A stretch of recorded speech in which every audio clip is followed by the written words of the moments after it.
Olá, hoje nós vamos estudar os capítulos 10 a 12 do livro de João, versículos 1 a 6 do capítulo 10. Jesus usou uma conhecida metáfora baseada na criação de ovelhas no século I depois de Cristo. As ovelhas eram guardadas num curral, o qual possuía uma porta pela qual as ovelhas entravam e saíam. A porta seria guardada por um porteiro contratado. O pastor entrava por essa porta. Os que estavam interessados em roubar ou ferir as ovelhas encontrariam outra maneira para tentar entrar. O porteiro era um subpastor contratado, que reconhecia o verdadeiro pastor do rebanho, abria a porta para ele, ajudava o pastor no cuidado do rebanho e especialmente vigiava o rebanho durante a noite. O pastor chama cada ovelha pelo seu nome especial. O que Jesus quis dizer é que ele vai ao curral de Israel e chama suas ovelhas individualmente para que entrem no seu curral messiânico. Assume-se que as ovelhas já são, de algum modo, suas ovelhas, mesmo antes de serem chamadas pelo nome. Versículos 7 a 10. Enquanto nos versículos 1 a 5 Jesus é o pastor, aqui ele é a porta. Enquanto nos versículos 1 a 6 o pastor conduz as ovelhas para fora do curral, aqui ele é a entrada para o curral que conduz para a pastagem saudável. Ele é o único meio de aproximar-se do Pai e participar da salvação prometida. Pelo fato de alguns pastores do Oriente Antigo dormirem à porta para vigiarem as ovelhas, aqui Jesus retrata a si mesmo como a porta. Essa passagem enfatiza que a fé em Jesus como o Messias e o Filho de Deus é o único meio para ser salvo do pecado e do inferno e receber vida eterna. Somente Jesus Cristo é a única fonte verdadeira de conhecimento de Deus e a única base para a segurança espiritual. Esta passagem faz o contraste entre o propósito de Satanás com o propósito de Cristo. O diabo e suas forças só servem a si mesmos e a seus desejos malignos de destruir as pessoas e mantê-las longe de Deus. Em contraste, Jesus veio para dar às pessoas a verdadeira vida através de um relacionamento pessoal com Ele. Versículos 11 a 21. Jesus declara ser o bom pastor prometido, profetizado no Antigo Testamento em algumas passagens, como o Salmo 23, versículo 1. O mercenário possivelmente representa os líderes religiosos que realizavam o seu dever em tempos bons, mas nunca demonstravam cuidado sacrificial pelas ovelhas em tempos de perigo. Estes estão em contraste com Jesus, que dá a sua vida em favor do seu rebanho. Ao dizer que tinha ovelhas de outro aprisco, Jesus se referiu aos gentios, que responderão à voz de Jesus e se tornarão parte da igreja. Jesus também faz o anúncio de sua morte e ressurreição, dizendo que dava a vida para recebê-la outra vez, mas os judeus não compreenderam. Mais uma vez, os judeus tiveram uma reação mista às palavras de Jesus. Enquanto alguns o acusavam de estar possuído pelo demônio, outros concluíram que suas obras e palavras eram uma demonstração da sanção de Deus. Versículos 22 a 30. A festa da dedicação não era uma festa estabelecida na lei mosaica. Era uma festa de 8 dias que celebrava a dedicação e purificação do templo, que aconteceu em 164 a.C., depois que Antíoco Epífanes IV o profanou em 167 a.C. A celebração também é conhecida como a festa das luzes, por causa do acendimento de lâmpadas e velas nas casas judaicas em comemoração ao acontecimento. Também é chamada de Hanukkah. É provável que, por causa do frio do inverno, Jesus ensinasse não ao ar livre, mas na área chamada de Pórtico de Salomão. A estrutura era comumente considerada como datada do Templo de Salomão. Mais tarde, ela veio a ser o local de reunião da igreja primitiva. Os judeus não estavam meramente procurando esclarecimento e compreensão em relação a quem Jesus era. Em vez disso, queriam que ele declarasse abertamente que era o Messias, a fim de justificarem um ataque a ele. A segurança das ovelhas de Jesus repousa nele, que é o bom pastor, que tem poder de mantê-las a salvo. Nem ladrões e salteadores, nem o lobo podem fazer mal a elas.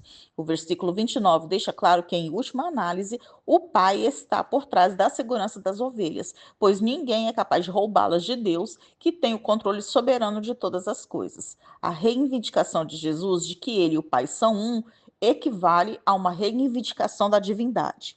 Versículos 31 a 42. Pela terceira vez, João registra que os judeus tentaram apedrejar Jesus. A afirmação de Jesus de que ele era um com o Pai expressou a sua divindade e levou os judeus a procurarem executá-lo. Embora o Antigo Testamento permitisse o apedrejamento em certas circunstâncias, os romanos haviam se reservado o direito de executar a sentença de morte. Entretanto, fora de controle, os judeus tentaram alvoroçar o povo em vez de seguir procedimentos legais. Não havia dúvida na mente desses judeus de que Jesus estava afirmando que era Deus. Citando o Salmo 82, versículo 6, onde Deus chama alguns juízes injustos de deuses e pronuncia desastre contra eles, Jesus argumenta que esse salmo prova que a palavra Deus pode ser usada para referir-se a outros além do próprio Deus. Seu raciocínio é que, se há outros a quem Deus chama de Deus ou filhos do Altíssimo, então os judeus não deviam fazer objeções às afirmações de Jesus de que ele é o Filho de Deus. Jesus não esperava que crescem neles apenas com base nas suas afirmações, já que ele fazia as mesmas coisas que o Pai faz. Assim, seus inimigos deviam considerar esse ponto na sua avaliação de Jesus. A implicação, portanto, é que eles eram tão ignorantes a respeito de Deus que não reconheciam as obras do Pai ou daquele a quem o Pai enviou. Por causa da crescente hostilidade, Jesus saiu da região da Judéia e foi para uma área desabitada do outro lado do Jordão. Agora nós vamos estudar o capítulo 11, versículos 1 a 16 do capítulo 11. Jairo, Marta e Maria moravam em Betânia, cidade próxima a Jerusalém, na Judéia, onde procuravam matar Jesus.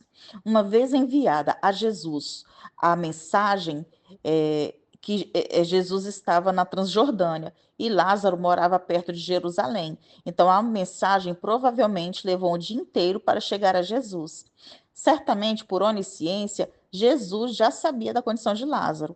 Jesus podia dizer que a doença de Lázaro não era para a morte, no sentido de que ela não levou para a morte como um fim, e sim que ela levou, por meio da morte, para a ressurreição dentre os mortos alguns dias depois. Lázaro pode ter morrido antes do mensageiro chegar a Jesus, pois já estava morto havia 4 dias quando Jesus chegou, depois de se demorar 2 dias depois que recebeu a mensagem e gastar ainda um dia em viagem. Jesus permitiu que seus amigos passassem pela dor e sofrimento da morte de Lázaro e seu consequente luto, pois os amava e queria que testemunhassem uma incrível demonstração do seu poder sobre a morte, vendo assim a sua glória, glória como do unigênito do Pai. O Senhor nem sempre responde às orações como se espera.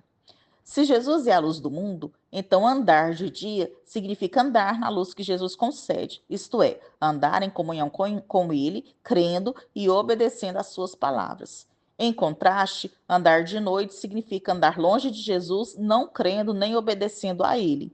Esta é uma indicação de que o indivíduo não tem vida espiritual, porque nele não há luz. A maioria das pessoas desta época trabalhava enquanto ainda havia luz do dia. Uma vez escuro, era hora de parar de trabalhar. Jesus é divinamente chamado a ir para a Judéia. Isto faz parte do seu andar de dia, muito embora estivesse caminhando em direção à cruz. Ao dizer que Jairo adormeceu, Jesus usou um eufemismo que depois foi continuado nos livros do Novo Testamento, que significando morte, especialmente com referência a crentes que serão ressuscitados fisicamente para a vida eterna.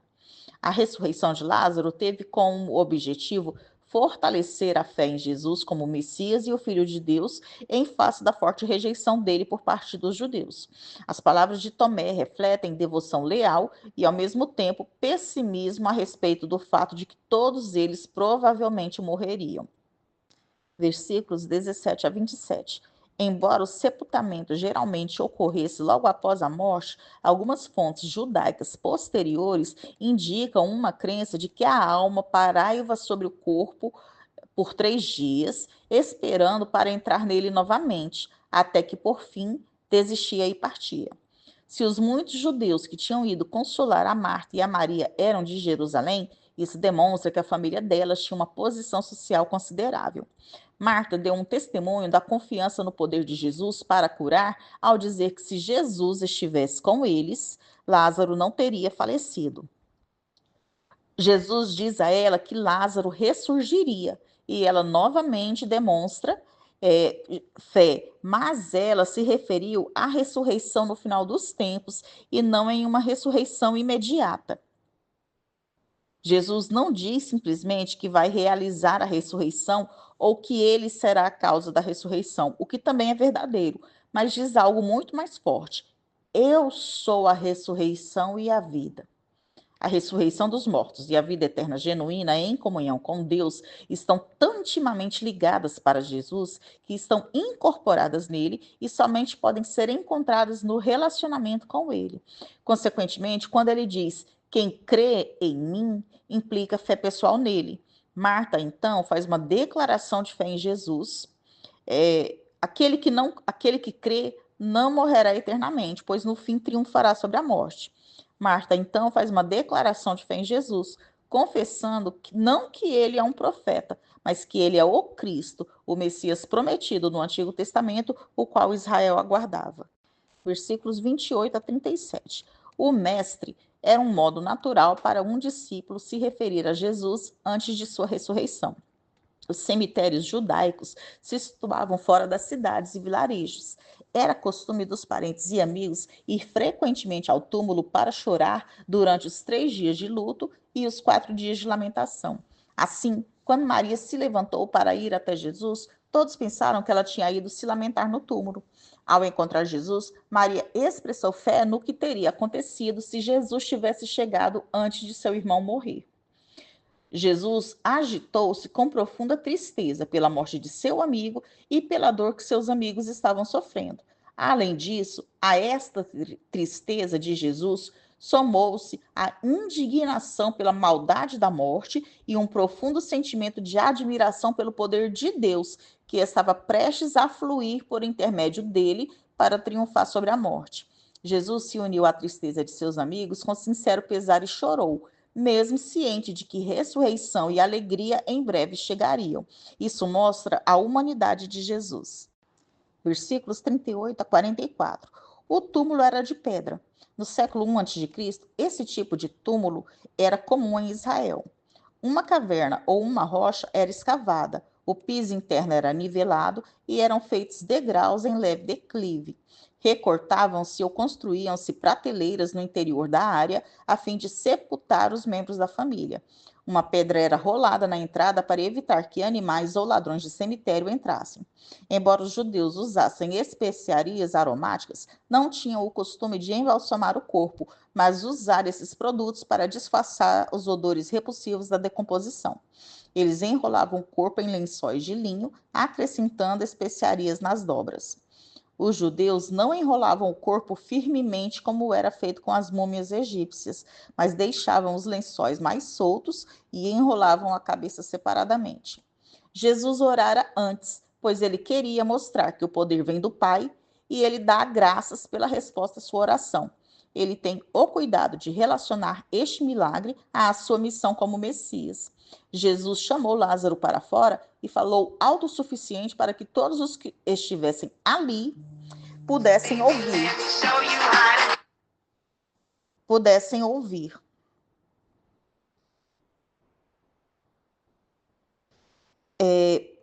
Jesus chamou Lázaro para fora e falou alto o suficiente para que todos os que estivessem ali pudessem ouvir a ordem e ver que até mesmo os mortos lhe obedeciam. De forma significativa, João não registra a reação de Lázaro, nem a repercussão alguma da sua ressurreição, pois o foco é Jesus e não Lázaro. Muitos dos judeus creram em Jesus como resultado de ver este milagre. A ressurreição de Lázaro é mais incisiva do que todos os outros milagres e mais monumental do que a ressurreição do filho da viúva de Naim ou da filha de Jairo, porque essas ressurreições ocorreram imediatamente após a morte. Lázaro foi ressuscitado depois de 4 dias na sepultura, sendo que o processo de decomposição já estava em andamento. Versículos 45 a 57. Esta obra de Deus teve um duplo resultado: fé para alguns e resistência e descrença para outros. O Sinédrio, que tinha suprema autoridade religiosa no país, temeu que o ministério de Jesus provocasse um levante popular que os romanos esmagariam pela força das armas e acabariam por tomar o templo. Caifás, insensivelmente, sugere que executar uma pessoa inocente pode ser desculpável se esse procedimento assegurava vantagem para a nação. Os propósitos de Deus, Caifás, sem o saber, fez uma profecia. Seria uma bênção Jesus morrer, porque sua morte era necessária à salvação não só dos judeus, mas dos eleitos de todo o mundo. Caifás mencionou os filhos de Deus dispersos, querendo se referir aos judeus espalhados pelas nações gentias. Porém, em outro sentido, esses filhos de Deus são os gentios. A crescente hostilidade dos líderes judeus levou Jesus a retirar-se por uns tempos de Jerusalém. A cidade começou a se encher de pessoas para a Páscoa e elas se perguntavam se Jesus apareceria para a festa e estavam tentando insistentemente encontrá-lo. Os fariseus se certificaram de que em toda a cidade houvesse informantes em potencial. Agora nós vamos estudar o capítulo 12, versículos 1 a 8 do capítulo 12. A unção por Maria de Betânia preanunciou a iminente prisão, julgamento, condenação, crucificação e sepultamento de Jesus. O relato está estreitamente vinculado à ressurreição de Lázaro, cuja presença serviu como prova do poder de Jesus para operar milagres, e assim alimentou a hostilidade dos líderes judeus para com Jesus. Além disso, a unção também revelou o antagonismo de Judas em relação a Jesus. Enquanto apenas o versículo 13 é dedicado ao ato de devoção de Maria, 5 versículos falam da objeção de Judas e da censura que Jesus lhe faz. Cuidar dos pés de um convidado era o trabalho dos servos, de modo que as ações de Maria revelam humildade e devoção. O fato de ela ter enxugado os pés de Jesus com seus cabelos é notável, uma vez que as mulheres judaicas raramente soltavam o cabelo em público. Versículos 9 a 11. Ao invés de reconhecer a mão de Deus na ressurreição de Lázaro, os principais sacerdotes conspiravam para matar Jesus e Lázaro. Os líderes religiosos estavam perdendo popularidade. Nicodemos parecia ter desertado. Alguns judeus tinham crido em Cristo, ainda que superficialmente. Alguns estavam impressionados com a cura do cego de nascença. Jesus parecia estar ganhando seguidores além do Jordão. E agora a ressurreição de Lázaro estava conduzindo outros à fé nele. Versículos 12 a 19. A entrada triunfal de Jesus, com as pessoas acenando ramos de palmeiras para saudá-lo, é comemorada na tradição cristã como o Domingo de Ramos. Ao entrar em Jerusalém montado num jumentinho, Jesus cumpriu as profecias de Zacarias 9, versículo 9 e Salmo 118, versículos 25 e 26. O aceno de ramos de palmeiras era um ato que tanto comemorava a vitória sobre um inimigo como a recepção de um rei, e isso pode indicar que as pessoas pensavam que Jesus ocuparia o trono vago de Israel e libertaria a nação da ocupação e do domínio romano. Versículos 20 a 26. Gregos provavelmente se refere a gentios, não necessariamente da Grécia. Eles eram pessoas tementes a Deus, convertidos, que foram a Jerusalém para adorar na festa da Páscoa. Os gregos podem ter escolhido Filipe, que por sua vez chamou André, porque ele e André eram os 2 únicos membros dos 12 com nomes gregos. Jesus fez uma bonita ilustração sobre a necessidade de seu sacrifício. A menos que o grão de trigo seja plantado no solo, ele não se tornará um ramo de trigo, produzindo muitos outros grãos. Jesus tinha de morrer para pagar por nossos pecados, mas também para mostrar o seu poder sobre a morte. A sua ressurreição prova que ele tem a vida eterna. Por ser Deus, Jesus pode dar esta mesma vida a todo aquele que nele crê. Aquele que ama a sua vida significa aquele que se deleita na sua vida deste mundo mais do que em Deus. E aquele que odeia a sua vida neste mundo significa, pelo contrário, aquele que pensa tão pouco em sua vida, em tanto em Deus, que está disposto a sacrificar tudo por Deus. Seguir a Cristo implica autossacrifício, mostrado de modo supremo na cruz. Versículos 27 a 36. Esta é uma das 3 ocasiões durante o ministério terreno de Jesus em que a identidade de Jesus é confirmada por uma voz celestial. As outras 2 são o batismo e a transfiguração. A revelação de Deus através de trovão e anjos é bem documentada no Antigo Testamento. Houve trovões da manifestação de Deus no Monte Sinai. Anjos falaram com Agar, Abraão, Moisés, Elias e Daniel. O príncipe deste mundo em seu estado pecaminoso e caído é Satanás. O momento havia chegado e agora na cruz o diabo seria expulso ou derrotado de uma forma decisiva. Cristo faz uma referência a ser levantado, ou seja, a ser crucificado, e assim atrairá a todos. Por intermédio de sua morte na cruz, Cristo traria e trará pessoas de todas as nações, etnias e origens a um relacionamento pessoal com ele, através do perdão dos pecados que é oferecido a todos os que confiam suas vidas a ele. As pessoas que estavam ali ficaram confusas por não entender a mensagem de Jesus. Ele responde dizendo que a luz estaria com as pessoas por um pouco de tempo, indicando que sua crucificação estava próxima. Ele instou que eles crescem na luz enquanto ainda havia tempo. Versículos 37 a 43.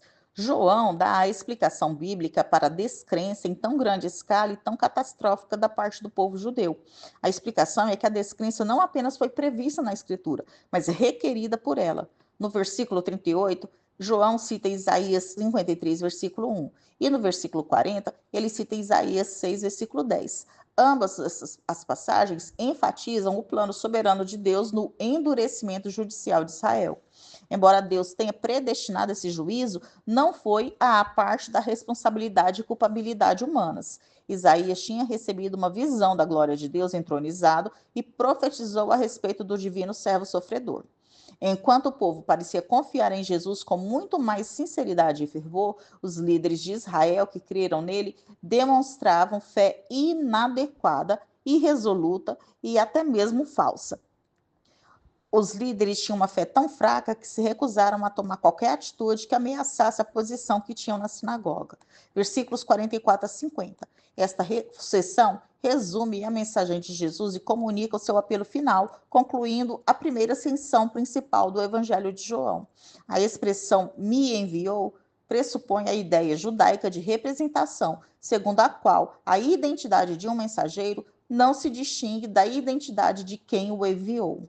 Os versículos 48 a 50 refletem Deuteronômio 18, versículos 19 e Deuteronômio 31, versículos 19 a 26. Nós terminamos aqui o estudo dos capítulos 10 a 12 do livro de João.